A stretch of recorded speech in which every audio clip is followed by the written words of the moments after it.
Hey, what's going on, guys? It's your boy Breeze coming to share with a new NBA 2K16 tip today, as we're going to be going over the best animations for an outside big man or center in the game. Now, first things first, guys, we're going to jump right into it. We're going to get into what Flawless uses for his outside big, for his jump shot. Now, here's the thing with jump shots, guys. You want to use a jump shot with your big man that really just suits your playstyle. You want to use a jump shot where it's a quick release, but he's not really getting too high off the ground, in my opinion, because if you use a jump shot that gets too high off the ground, like a jump shot 22 or release 51, it's going to take you too long to get the jump shot off, and you're going to be getting too much hang time on your shot. And in my opinion, with a big man, you want to use like more of a set shot that's quick, of course, or you want to use a shot that you can get off pretty quick. Now, he uses Darren Williams, and it's a shot that releases pretty high. He doesn't get off the ground too much, and it's a pretty quick release.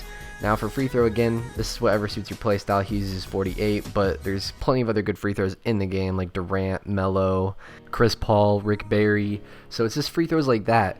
I mean, any free throw that you're comfortable with, just use that free throw. So getting right into dunks, as you guys are going to see, we're using 3 under basket dunk animations. Now, if you guys remember back to my inside center animations video, we only use 1 under basket animation, and that's under basket regular. Now, the reason why we're using all 3 is because even though some of these animations are slow and they might get you blocked from time to time, you want to use all 3 because with an outside center, you have a lower stand dunk rating. You only have an 80 stand dunk. So with these 3 under basket animations, you're going to get more dunks around the rim. Therefore, you're going to be more of a threat around the rim. So you want to be using 3 under basket dunk animations, all 3 of them. And for the rest, just pause the video, copy them over. They're just very simple dunks that aren't really going to get you blocked, and they're just straightforward dunks that are just going to go straight up to the rim. And they're just dunks where you're just going to throw it down. Simple dunks that are clean. Of course, we're throwing in a baseline reverse package right here for when you're on the baseline. Those are going to help you out a lot, especially since you're going to be an outside big. If you're spotting up for mid-range, you never know. You might catch the ball, pump fake, you might be able to blow right by your man, and you might need animations like baseline reverses or some of these basic packages, but you also don't want packages that are going to get you blocked, and that's what you're going to get from these packages. They're very nice packages that aren't going to get you blocked, and they're very high percentage. Now, for layup, we're going to go Blake Griffin. Nothing really more to say there. That's pretty much the most athletic slash guard-like layup package that you can use on a big. Now, getting into signature styles, dribble pull-up, you want to use Nowitzki, of course. I mean, for the rest of these guys, it's really all up to you. I mean, for post fade, he uses fade 10, but again, you can use Nowitzki, Jordan, because really, with your fade, with an outside big, you're not going to be a knockdown post fade shooter with your outside big. Now, you would think that, since you're an outside big, you'd be making more post fades. It's actually not the case, depending on whether you put up your inside score or not.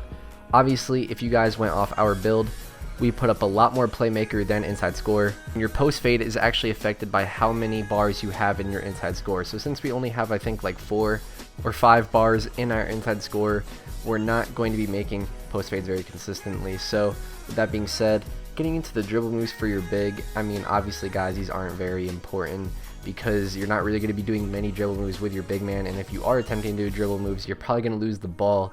But however, you can copy over these animations if you want. I mean, they're nothing crazy. Obviously, your behind the back 14 may help here and there. Hesitation 3 may help here and there. But all in all, guys, what really matters after your signature styles is your badges. Now, he doesn't have every single badge that you need, but he has most of the badges that are key. So screen outlet, obviously you need that. When you set a pick and you receive the ball, you're going to have a higher chance of knocking down the shot.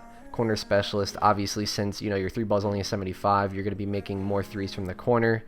Deadeye, you're 7'3", so I mean, if you got a guard closing out on you when you catch the ball in a pick and fade, you could just pull that up. You don't really got to worry about it because you're 7'3". I mean, you got a good mid-range shot and you have Deadeye, so you should knock it down most of the time, which he does. Now, Limitless Range, obviously that's going to help you a little bit for 3. Microwave and Unfazed, 2 very key badges to put together. Unfazed, you're going to stay hot. Microwave, you're going to heat up quickly. Break starter, very key. Obviously, you're going to throw very accurate passes off a defensive rebound, up to half court, sometimes even a little more than half court. You're going to throw very accurate passes, so those are very good for the break. Dimer, obviously, if you're a big, you're catching the ball up top, and you're making a read, when you get the ball to your teammates off a pass or even off a break starter, you're going to give them a higher chance to make their shots. So Dimer, very key. Brick Wall and Bruiser, obviously very easy to get. Those are both very nice as well for a big man. Championship DNA, very key, because obviously if you get Finals MVP, you unlock that badge, and I guess it's not super key, but it just kind of shows you when a double team's coming. So if you got 2 players holding LB very early and they're on their way over to double team you, you're going to notice that right away. You're going to be able to make that pass very quickly, especially if your team is spreading the floor. You know where your guys are at. So with that being said, guys, this has been your boy Breeze. Look for the best jump shots in Pro-Am video to come out with the next couple days.